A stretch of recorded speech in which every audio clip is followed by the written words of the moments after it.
have a new and free tool that will help your students visually see what it is that they are repeating constantly. It's called Wordle, and it creates a word cloud of your students' writing. The words that are repeated constantly are the words that appear bigger on the screen. I'll use an example of my own writing to show you exactly how Wordle works. Pretty much you copy all of your selection and then go to the Wordle homepage and click Create. And this page will show up. And all you do is you put in this box, paste in a bunch of text. Pretty easy, right? And then you have your entire script right there. You click Go. So as you can see, the word students is probably the word that I use the most in my piece of writing. And in order to fix that, I can go through my paper and see how I use the word student every time. And if it does seem to come up back to back to back to back, I know that I can fix that by putting in a word that is like student. Now as you can see, you can have it in different fonts, different colors, and really if you just want to randomize it, all you have to do is go down to this bottom button right here and click the button Randomize. And you get a whole new perspective. So maybe in one format you can see certain words that were standing out, but not others. If you click Randomize, you get a whole new picture every time. Say you want your students to examine their writing in other places. So maybe not in a specific project do they use a certain word a lot of times, but maybe just in their everyday writing they use their same word. For example, I happen to use the word however repeatedly over and over and over again.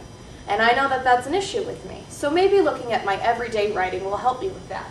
And what you can do is you can go to a student's blog, and pretty much what you do is you copy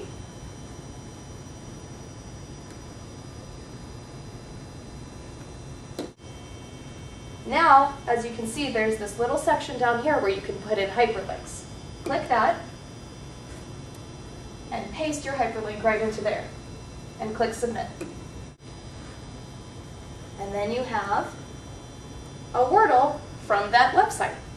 And as you can see, I also use the word really a lot, just, like, and as you can see, these other words are kind of a little faded, so in that format it's kind of hard to see. But if we randomize it again, I use a lot in my writing. In this way, it's really obvious because it makes it huge. Now you may want to say, okay, this is great for my instructional stuff, but this kind of looks cool. Well, I have personally used this for t-shirt designs and club banners, and it really is a great resource to use. If you would like to customize it yourself, all you do is scroll up and go to, let's try font.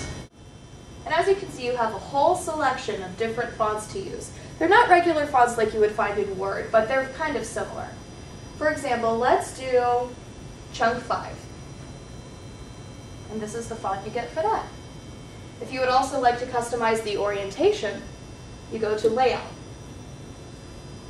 And you can go, let's say this one is mainly vertical, but maybe I want to do it mostly horizontal. Just click that. And as you can see, it's horizontal. But that's not all you can do. You can also change the color to your school colors. So if you want to customize your palette, all you have to do is go to Custom Palette and pick your colors. And you have a wide assortment. My school's colors, Fostoria Middle School, are red, black, and white. So we're going to go ahead and choose a red, a black, and as you can see, it shows up a lot better. You can customize this any way you want for whatever format you want, and it can be used artistically as well as instructionally for your students' writing process.